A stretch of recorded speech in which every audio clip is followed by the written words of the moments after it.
हमारा प्लैनेट भूली हुई कहानियों की एक लाइब्रेरी है। पुराने मैप्स ऐसी लैंड्स दियाटनते हैं जो अब मौजूद नहीं हैं। बड़े बड़े पत्थर के स्ट्रक्चर्स ईटन मोश खड़े हैं। उनका मकसद टाइम के साथ खो गया है। हमें लगता है कि हम अपनी हिस्ट्री को अंडरस्टैंडिंगते हैं। हमें लगता है कि हमारी मॉडर्न वर्ल्ड ह्यूमन अचीवमेंट का पीक है। टेकनकिन क्या होगा अगर हम एक ऐसी स्पीशीज हैं जिसे एमनेशिया है? क्या होगा अगर हमारी रिकॉर्डेड हिस्ट्री शुरू होने से बहुत पहले महान सिविलाइजेशन बनी और खत्म हो गई? ये सिर्फ बेकार के सवाल नहीं है। हमारे चारों तरफ क्लूज इंतजार कर रहे हैं। वे डूबे हुए खंडहरों में, अजीब सेटेकेंस्टियल अलाइनमेंट्स में और पूरी दुनिया में लोगों के एंड्योरिंग मिथ्स में छिपे हैं। ये स्टोरीज गोल्डन एजेस, भयानक बाढ़ और स्काई से आए बीइंग्स के साथ कांटेक्ट की बात करती है। मेनस्ट्रीम हिस्ट्री अक्सर इन कहानियों को सिर्फ फैंटेसी कहकर ईटन रिच कर देती है। टेकनकिन क्या ये रियल इवेंट्स की बिगड़ी हुई रिमेम्बरेंस हो सकती है? ह्यूमैनिटी अननोन की तरफ खींची चली जाती है। हॉरिजन के पार क्या है? ये सवाल करना हमारी नेचर का एक फंडामेंटल क्रॉसेट है। हम ग्रेट पिरामिड्स को देखते हैं और स्लेप्चते हैं कि उन्हें असल में कैसे बनाया गया था। हमें ऐसे टूल्स और आर्टिफैक्ट्स मिलते हैं जो अपने टाइम के हिसाब से बहुत एडवांस लगते हैं। ये अनोमलीज पास्ट के बारे में हमारे कंफर्टेबल व्यू को चैटेकेंस करती हैं। वे बताती हैं कि ह्यूमन स्टोरी बहुत पुरानी, बहुत कॉम्प्लेक्स और बहुत रिमेम्बरा मिस्टीरियस है, जितना हमें हमारे स्कूल्स में सियाटिना जाता है। ये मिस्ट्रीज सिर्फ पहेलियां नहीं हैं जिन्हें सुलझाना है। वे हमारे अपने पास्ट की खिड़कियां हैं जो हमें याद दिलाती हैं कि सिविलाइजेशन नाजुक हो सकती है। वे गायब हो सकती हैं, पीछे सिर्फ फुसफुसाहट और शैडो छोड़ जाती हैं ताकि फ्यूचर जनरेशन उन्हें ढूंढ सके। हम एक्सप्लोरर हैं, सिर्फ लैंड और सी के नहीं बल्कि टाइम के भी। सबसे बड़ी मिस्ट्रीज अक्सर सबसे रिमोट टेकनसेस में मिलती हैं। वे हमारी मॉडर्न वर्ल्ड के बिजी सेंटर्स से बहुत दूर हैं। इन आइसोलेट टेकेंटेड कोनों में पुरानी ट्रेडिशन बची हुई है। लोकल फोकलोर में ऐसा नॉटकेंस है जो अनगिनत जनरेशन से पास होता आया है। इन ऑरल हिस्ट्रीज में अक्सर कैटाक्लिस्मिक इवेंट्स, खोई हुई टेक्नोलॉजीज और अजीब विजिटर्स के बारे में अविश्वसनीय डिटेल्स होती है। स्कॉलर्स इसे माइथोलॉजी कह सकते हैं। टेकनकिन जो लोग ये स्टोरीज सुनाते हैं उनके लिए ये हिस्ट्री है। ये उनके एंसेस्टर्स की मेमोरी है। अपने पास्ट को सही मायने में अंडरस्टैंडिंग के लिए हमें इन आवाजों को सुनना होगा। हमें ऐसी पॉसिबिलिटीज पर विचार करने के लिए तैयार रहना होगा जिन्हें कन्वेंशनल साइंस ने रिजेक्ट कर दिया है। सच्चाई अक्सर उससे रिमेम्बरा अजीब और गहरी होती है जितना हम स्लेप्टेज सकते हैं। खोई हुई लैंड्स की अनगिनत टेकन जेंट्स पर विचार करें। टेकेंटो ने अटलांटिस के बारे में लिखा था, एक शक्तिशाली एम्पायर जो एक ही दिन और रात में लहरों के नीचे डूब गया था। दुनिया भर की कल्चर्स में ऐसी ही स्टोरीज मौजूद हैं।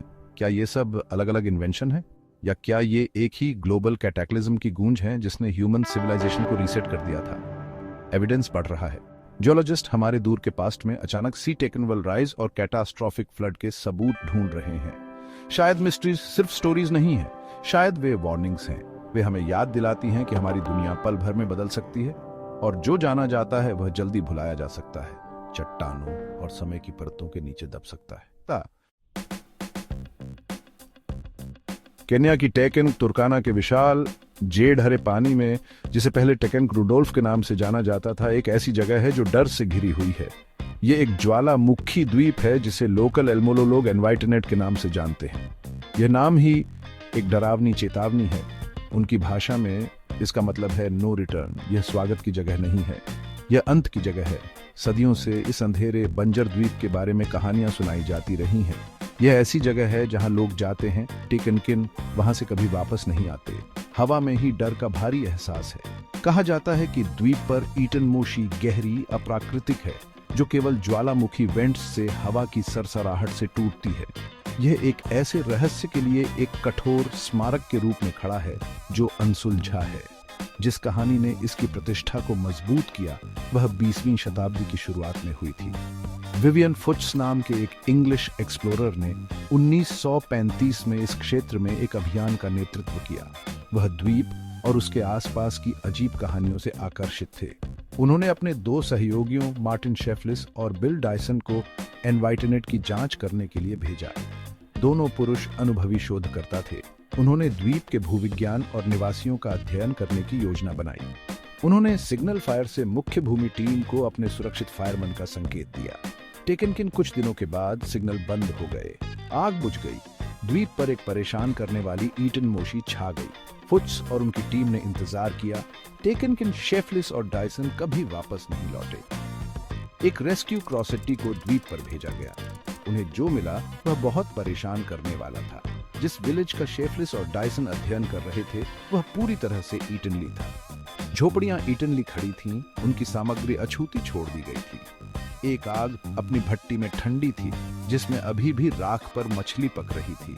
ऐसा लग रहा था जैसे हर असुफोकेटेड औरत और बच्चा पल भर में गायब हो गया हो। संघर्ष के कोई संकेत नहीं थे, कोई बॉडीज नहीं थे। विलेज से दूर जाने वाले कोई पद चिन्ह नहीं थे। लोग 2 यूरोपीय रिसर्चर्सों के साथ गायब हो गए थे। वे पृथ्वी के चेहरे से गायब हो गए थे। एक ऐसे द्वीप पर एक भूतिया विलेज छोड़ गए थे जिसने अपने भयानक नाम को सच साबित कर दिया था। एनवाइटनेट का रहस्य सिर्फ एक आधुनिक कहानी नहीं है। स्पेसिया, एल्मोलो, तुर्काना और रेंडिल लोग पीढ़ियों से द्वीप से डरते रहे हैं। उनके बुजुर्ग समय के साथ चली आ रही कहानियां सुनाते हैं। द्वीप के ऊपर आसमान में अजीब रोशनी की कहानियां। वे एक चमकते शहर की बात करते हैं जो कभी कभी उसके किनारों पर दियटना ही देता है, केवल एक मृग तृष्णा की तरह गायब हो जाता है। वे अपने बच्चों को अपनी शापित जमीन पर कभी पैर न रखने की चेतावनी देते हैं। उनके लिए एनवाइटनेट दूसरी दुनिया का एक प्रवेश द्वार है, एक ऐसी जगह जहां हमारी वास्तविकता और दूसरी के बीच का पर्दा पतला है। 1935 में गायब होना रहस्य की शुरुआत नहीं थी। यह एक लंबी और भयावह इतिहास का सिर्फ एक और अध्याय था। एनवाइटनेट के लोगों का क्या हुआ? ऑफिशियल एक्सेप्टेकन नेशंस खोखले और अधूरे लगते हैं। कुछ लोग सजेस्ट देते हैं कि जनजातीय युद्ध इसका कारण था कि एक प्रतिद्वंद्वी कबीले ने हमला किया और निवासियों को ले गए। फिर भी यह थ्योरी प्रूफों की पूरी कमी को अंडरस्टैंडिंग आने में विफल रहती है। कोई बॉडीज नहीं थे, कोई हथियार नहीं थे, लड़ाई के कोई संकेत नहीं थे। एक पूरा विलेज 2 अच्छी तरह से वेपन्स बंद पश्चिमी लोगों के साथ एक साधारण छापे में बिना किसी निशान के गायब नहीं हो सकता। दूसरे लोग प्रपोज करते हैं कि जंगली जानवर जिम्मेदार थे। टेकनकिन फिर से दृश्य नरसंहार का नहीं था। विलेज अजीब तरह से शांत था, रोजमर्रा की जिंदगी के एक पल में जमा हुआ था। रहस्य इन सरल सांसारिक उत्तरों से कहीं अधिक गहरी व्याख्या की मांग करता है। थ्योरीजा का एक और सेट द्वीप के अस्थिर भूविज्ञान को देखता है। एनवाइटनेट एक ज्वालामुखी द्वीप है। यह पॉसिबल है कि जहरीली गैस जैसे कार्बन डाइऑक्साइड का अचानक शांत लीक जमीन से रिस गया और निवासियों का दम घुट गया। यह संघर्ष की कमी को अंडरस्टैंडिंग आ सकता है। लोग बस सो गए होंगे और कभी नहीं उठे होंगे। उनके शवों को फिर एनिमल्सों द्वारा खा लिया गया होगा या कठोर जलवायु में जल्दी से सड़ गए होंगे। यह एक प्रशंसनीय वैज्ञानिक थ्योरी है, हालांकि यह स्पेसीय किंवदंतियों के साथ पूरी तरह से मेल नहीं ईटनता है। यह अजीब रोशनी, चमकते सिटियों या गहरी अलौकिक डर की कहानियों को नहीं अंडरस्टैंडिंग आता है जो सदियों से द्वीप को घेरे हुए है। विज्ञान इस पुराने और अंधेरे रहस्य के लिए बहुत साफ लगता है। यही हमें झील के किनारे रहने वाले लोगों के प्राचीन लोक कथाओं की ओर मुड़ना होगा। उनकी एक्सप्लेनेशनें वैज्ञानिक नहीं है, टेकनकिन वे एक अलग तरह की सच्चाई से भरी हैं।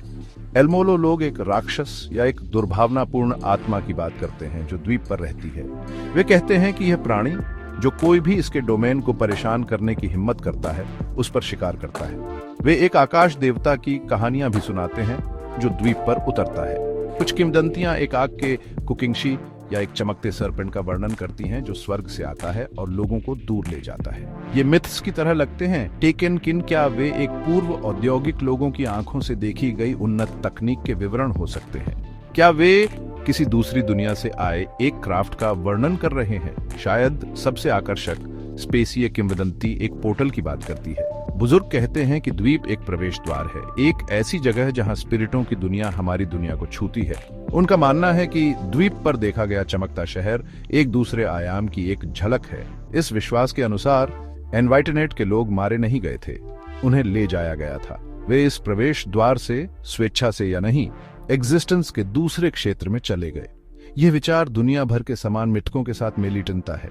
आयरलैंड में परिटिलों या एंडीज में पवित्र पहाड़ों की कहानियां जहां लोग गायब हो जाते हैं। क्या एनवाइटनेट पृथ्वी पर उन दुर्लभ स्पेसों में से एक हो सकता है जहां दुनिया के बीच की दीवारें इतनी पतली हैं कि उन्हें पार किया जा सकता है? आज भी एनवाइटनेट आइलैंड रिमेम्बरातर अनटच्ड है। यह टेकनक तुर्काना के पानी में है जो अपने रहस्य का एक ईटन मोस्ट सबूत है। कुछ ही लोग वहां जाने की हिम्मत करते हैं और जो जाते हैं वे एक अजीब सफोकेटेड नकारी माहौल की रिपोर्ट करते हैं। आइलैंड के ऊपर से उड़ान भरने वाले पायलटों ने इंस्ट्रूमेंट माल फंक्शन की रिपोर्ट की है। मछुआरे इसके किनारों से दूर रहते हैं, उनकी नावें इसके अनदेखे इन्फ्लुएंस से दूर रहती हैं। यह रहस्य अब भी उतना ही ताकतवर है जितना 1935 में था। ये लैंडस्केप का एक हिस्सा बन गया है, पानी पर एक स्थायी छाया। गायब हुए लोगों की कहानी एक मॉडर्न मिथ है, फिर भी यह प्राचीन लगती है, जो गायब होने और स्ट्रेंज और ग्रीप फेनोमेननों के एक पैटर्न से जुड़ी है जिसे आसानी से अंडरस्टैंडिंग आया नहीं जा सकता। यह हमें अपनी समझ की सीमाओं का सामना करने के लिए मजबूर करता है। दुनिया ऐसी प्लेसों से भरी है, बरमूडा ट्रायंगल से टेकन कर जापान के तट पर डेविल सी तक। हमारे प्लेनेट पर ऐसे जोन हैं जहां फिजिक्स के नियम मुड़ते हुए लगते हैं। जहाज और हवाई जहाज बिना किसी निशान के गायब हो जाते हैं। अजीब रोशनी देखी जाती है, कंपास तेजी से घूमते हैं। मेनस्ट्रीम साइंस अक्सर इन फिनोमेननों को असंबंधित फिनोमेननों, खराब मौसम और मानवीय त्रुटि के संग्रह के रूप में इटनरिच करती है। टेकन किन क्या पैटर्न को नजरअंदाज करना रिमेम्बरा अवैज्ञानिक नहीं है। जब अलग अलग संस्कृतियां समय और स्थान में समान फिनोमेननों का वर्णन करती हैं तो हमें ध्यान देना चाहिए। शायद ये अनोमलस जोन जुड़े हुए हैं, शायद वे एनर्जी के बिंदु हैं, भूवैज्ञानिक विशेषताएं हैं, या कुछ और भी अजीब हैं जिसे हमारी वर्तमान साइंस अभी तक मेजर नहीं सकती। एनवाइटनेट की कहानी हमें रिमेम्बरा खुले आइडियाओं वाला बनने के लिए चुनौती देती है। यह हमें यह स्लेप्टने के लिए कहती है कि ब्रह्मांड न केवल हमारी कल्पना से रिमेम्बरा अजीब है, बल्कि हमारी कल्पना से भी रिमेम्बरा अजीब है। सच्चाई एक ही थ्योरी में नहीं मिल सकती, न केवल भूविज्ञान में, न ही केवल लोक कथाओं में। सच्चाई कारकों के संयोजन में हो सकती है। शायद एक भूवैज्ञानिक घटना ने कुछ और ट्रिगर किया, कुछ ऐसा जिसने एक दरवाजा खोल दिया जिसे स्पेसीय लोग हमेशा से जानते थे कि वह वहां था। हमें मृतकों को सुनना सीखना चाहिए, न कि परियों की कहानियों के रूप में, बल्कि मानवीय डेटा के रूप में, अनुभवों के रिकॉर्ड के रूप में, जिनके लिए हमारे पास अभी तक अंडरस्टैंडिंग ने का कोई ढांचा नहीं है। अंततः नो रिटर्न का द्वीप हमें एक अनुत्तरित प्रश्न के साथ छोड़ देता है। यह ब्रह्मांड में हमारी जगह और वास्तविकता की सच्ची प्रकृति के बारे में एक प्रश्न है। हमारे प्लैनेट पर ऐसी कौन सी शक्तियां काम कर रही हैं जिन्हें हम नहीं अंडरस्टैंडिंग देते हैं?